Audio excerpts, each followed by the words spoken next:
बंधूंनो, दिवसभरापासून आपण फार अगदी मोलाचं सहकार्य करत आहात. दिवसभर फार सुंदर शांत चित्ताने आहे. ते फार आंबेडकरी चळवळीचे सामाजिक कार्यकर्ते आहेत. ठीक आहे, जोराने जरा टाळ्यांच्या कडकडाट होऊ द्या. हो नक्की. अरे बाबा हो ना, मी येईन. त्याप्रमाणे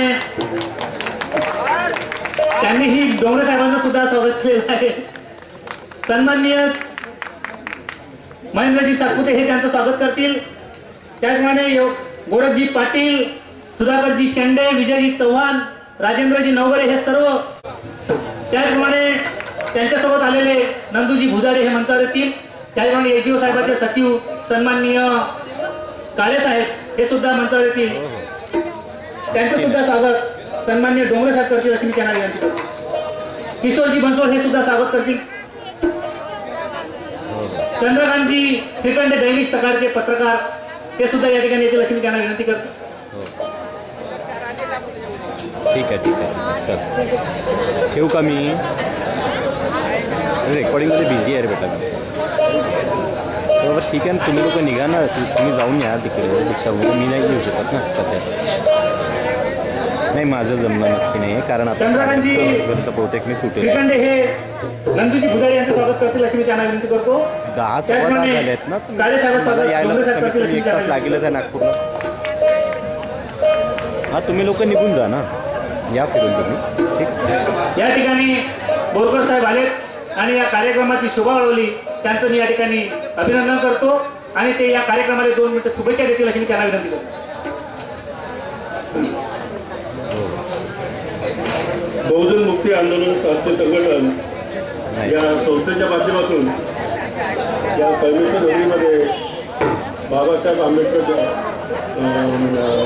निमित्त हा जो कार्यक्रम आयोजित केला, मी सर्वप्रथम आयोजकाचे मान्य सुरेशबाबू डोंगरेचे हे मानतो की मला वेळ नसल्यामुळे मी कमीत कमी याच्यामध्ये वेळ करून आलो आणि या शहरामध्ये माननीय सुरेशबाबू डोंगरेजींनी जो हा कार्यक्रम यशस्वीपूर्ण केला त्याबद्दल मी त्यांचे आभार मानतो आणि असाच कार्यक्रम दरवर्षी पुढे चांगल्या प्रकारे या शहरामध्ये होऊ एवढे शुभेच्छा देऊन मी माझी 2 शब्द संपवतो. धन्यवाद बोरकर साहेब. आणि यानंतर प्राध्यापक हेमंत कुमारजी बागडे ते मंचावर येतील अशी मी त्यांना विनंती करतो. प्राध्यापक हेमंत कुमारजी बागडे सत्कार करतील अशी मी त्यांना विनंती करतो. 14 मिनट्स शॉर्टकट निपटा रहा हूँ, पॉज कर रहा है. धन्यवाद. और बैक डाली. आपण आम्हाला असे सहकार्य केलं याबद्दल मी तुमचं संपूर्ण श्रोतागणाचं अभिनंदन करतो, स्वागत करतो आणि यानंतर मान्य सन्मान्य शाहीर पुरुषोत्तमजी आपल्या कार्यक्रमाला सुरुवात करतील अशी मी त्यांना विनंती करतो.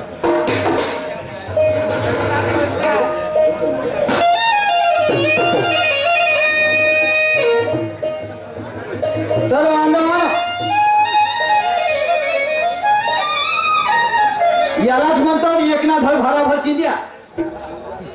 होते असं की काही लोकांना वाटते बाहेर गेल्यानंतर, परंतु मी आपल्या तोंडाने म्हणणार नाही, कारण हे शोभत नाही. आपल्या तोंडाने व्हावा मिळवणे. 4 लोक जर मान देत असतील, त्या गोष्टीला खरं मानत असतील, तर त्यातच काही सार्थकता असते. मात्र महिला शाहीर म्हणून ज्या वेळेस संगीताबाई बनसोड ह्या प्रख्यात झाल्या किंवा प्रचलित झाल्या, त्यावेळेस जिकडे तिकडे कोणीही विचारायचे कोणासोबत कार्यक्रम आहे, संगीताबाई बरोबर आहे. कोणी चाललं तर संगीताबाईचा कार्यक्रम पाहायला चाललो, कोणी चाललं तर संगीताबाईची गंमत पाहायला चाललो. म्हणजे प्रत्येक ठिकाणी संगीताबाई संगीताबाई. या ठिकाणी मी सांगतो, आम्ही 10 कार्यक्रम करत असून तर बाई 20 कार्यक्रम करते, याच्यातही काही वाद नाही. हो, परंतु मला हे म्हणायचं आहे का तमाशा नाही होत. हे समाज जागृतीचं प्रबोधनाचं माध्यम आहे, समाज प्रबोधनाचं माध्यम आहे. आणि म्हणून आम्ही तमाशा कसा केला पाहिजे, म्हणूनच शहाणे लोक किंवा शहाणे सुरते लोक अशा तमाशाला महत्व देत नाही त्यासाठीच. आणि म्हणून जिकडे तिकडे बाईच बाई म्हणून माझं एक शेर आहे, गौरतल हो.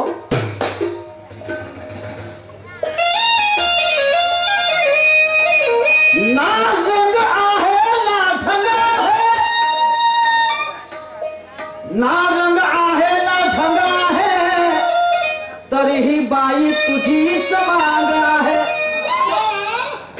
ना रंग आहे ना ढंग आहे, तरीही बाई जिकडे तिकडे तुझीच मांग आहे.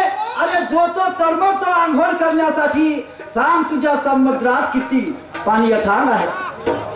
आणि म्हणून म्हणतो बाई, ज्ञानाचा समुद्र, ज्ञानाचा सागर, तुझी जेवढी ज्ञानाची खोली असेल तेवढा खोल तुझा ज्ञानाचा समुद्र असेल. आणि त्या समुद्रामध्ये त्याचं जे महत्व आहे, ज्ञानाचे जे महत्व आहे ते या लोकांच्या समोर मांडण्याचा काटोकाट प्रयत्न आपण केला पाहिजे. तरच बाई तुझ्या महिला व्यक्तिमत्वाला मी तर म्हणतो का दुधात साखर होईल आणि सोन्यात सुहागी होईल, एवढं महत्व तुला येईल. आणि म्हणून म्हणतो त्याच्यासाठी फक्त मांडणी चांगल्या प्रकारची करा, चांगल्या गिचरचना ठेवा, प्रत्येक प्रकारचं अवलोकन करा. फक्त मनुवादी विचाराच्या विरोधात असंही नाही, जसे वेळ आली जशा प्रकारची म्हणजे काही मनोरंजनात्मक, काही देहावर, काही संतांच्या आधारावर, असं प्रत्येक ठिकाणी प्रत्येक वेगवेगळ्या प्रकारची जर मांडणी केली तर खरंच तुम्ही आमच्यापेक्षा नाव कमवाल अशी माझी तरी इच्छा आहे. आणि म्हणून मला काय म्हणायचं आहे,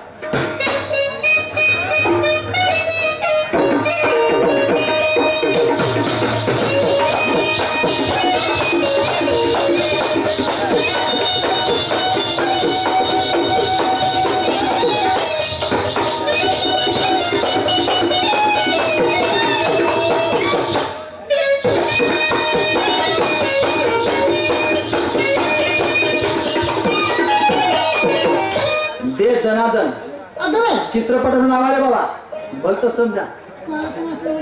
चित्रपटाचं नाव आहे दे दनादन आणि गाण्याची बोल आहेत. क्यों पैसा पैसा करती है, पैसे पे तू क्यों मरती है, पैसा पैसा करती है, पैसे पे तू क्यों मरती है. एक बात बता दे मुझको, तू उस रब से क्यों नहीं डरती है. एक बात बता दे मुझको, तू उस रब से क्यों नहीं डरती है. क्या होता है पैसे का, पैसे की लगा दूं ढेरी. क्या होता है पैसे का, पैसे की लगा दूं ढेरी.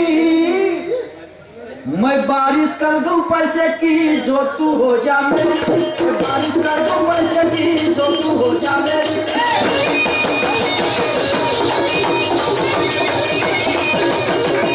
बारिश कर दूं पैसे की, जो तू हो जा मेरी. बारिश कर दूं पैसे की, जो तू हो जा मेरी.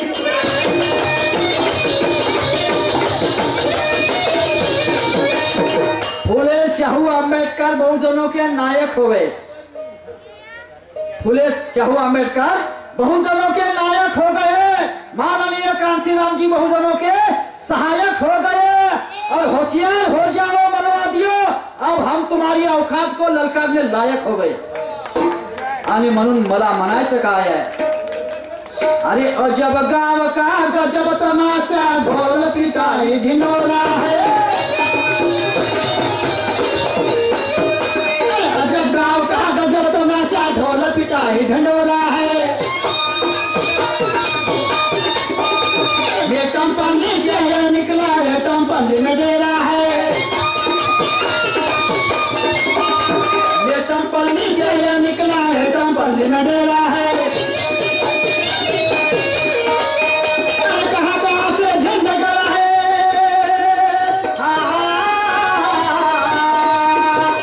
कहाँ कहाँ पे झंडा गड़ा है, कहाँ पे बाजी मारी. काय म्हणतात माझ्या गाण्याचे शब्द, अजब गाव का गजब तमाशा, ढोल पिटाई ढिंडोरा है. रंग नाही ढंग नाही, ताल नको सूर नको. गाणं कोणीकडे जाते, गाण्याचा बोध काय म्हणते, अर्थबोध काय होते, प्रबोधन काय आहे गाण्यामध्ये, आशय काय आहे गाण्याचा, कवित्व कसं, जोडण कशी, यमक कसे, आणि म्हणून म्हणतो अजब गाव का गजब तमाशा, ढोल पिटाई डिंडोरा है, फक्त डिंडोरा है। और मेटमपल्ली से ये निकला म्हणजे माणूस होय का? मेटमपल्ली से ये निकली, एटमपल्ली में डेरा है। मेटमपल्ली म्हणजे हे ज्या गावला राहते बाई ते गाव कुडवा आणि एटमपल्ली म्हणजे डोंगरे बाबूचा स्टेज, येथे एटम दाखवणारी बाई। मेटमपल्ली से ये निकली और एटमपल्ली में डेरा है। अरे कहाँ कहाँ पे झंडे गड़ाए, कहाँ पे बाजी आई।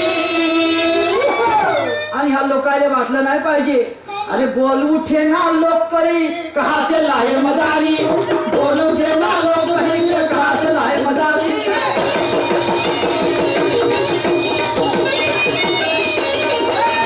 बोल उठे ना लोग कहीं कहाँ से लाए मदारी, बोल उठे ना लोग कहीं कहाँ से लाए मदारी।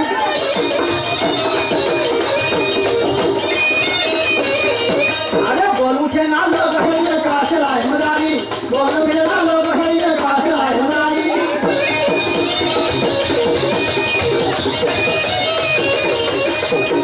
बाबासाहेब जीवके यांच्याकडनं 50 रुपयाचं दान मिळालेलं आहे, आमच्याकडून त्यांना सदस्य प्रणाम, लाख लाख शुक्रिया, जय भीम जय भारत। तर म्हणायचं तात्पर्य हे आहे, या लोकांना असं नाही वाटायला पाहिजे, कालही प्रकाशनाथ पाटणकरांचा कार्यक्रम होता आणि असे कार्यक्रम या स्टेजवर होतच राहतात दरवर्षी। तर काही काही लोकांना आठवण राहते, गेल्या वर्षी मोरेश्वर काकाजीने बुधा काकाजीचा कार्यक्रम होता, म्हणून अशा लोकांना वाटायला पाहिजे का होत का डोंगरे बाबू काही माणसं घेऊन येते यार, नाही तर का तर खायची खाली हरवाची पशी देत सगळं यायले, म्हणजे कोटचे बंदर आले उभे केले, काही रंग नाही ढंग नाही मजा नाही फजा नाही, उठ घरी जाऊन झोपलं असतं ते पूर्वल नसतं। असं काही लोकांना वाटायला पाहिजे, बोल उठे ना लोक काही कहाचे लाए मदारी, म्हणजे बंदराचा खेळ करणारे। आणि म्हणून म्हणतो माझे पुढचे शब्द काय म्हणतात,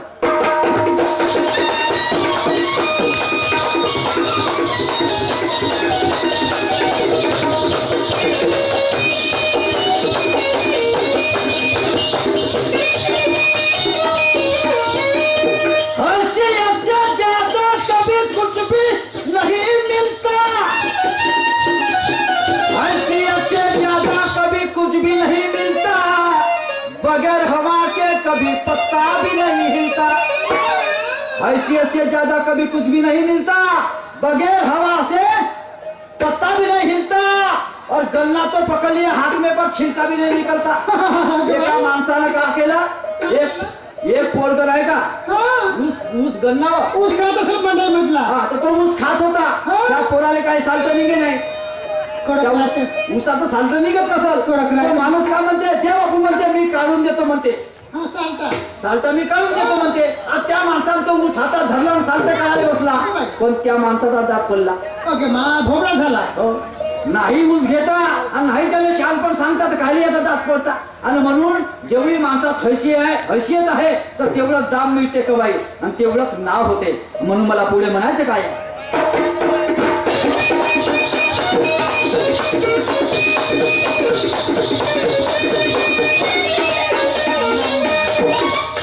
अरे साड़ी पहनी चोली पहनी हाथ में चंग रंगीला है, साड़ी पहनी चोली पहनी हाथ में रंग रंगीला है। महफिल को ना पसंद आया, महफिल ने ना पसंद किया तो समझो शाहिर ढीला है। महफिल ने ना पसंद किया तो समझो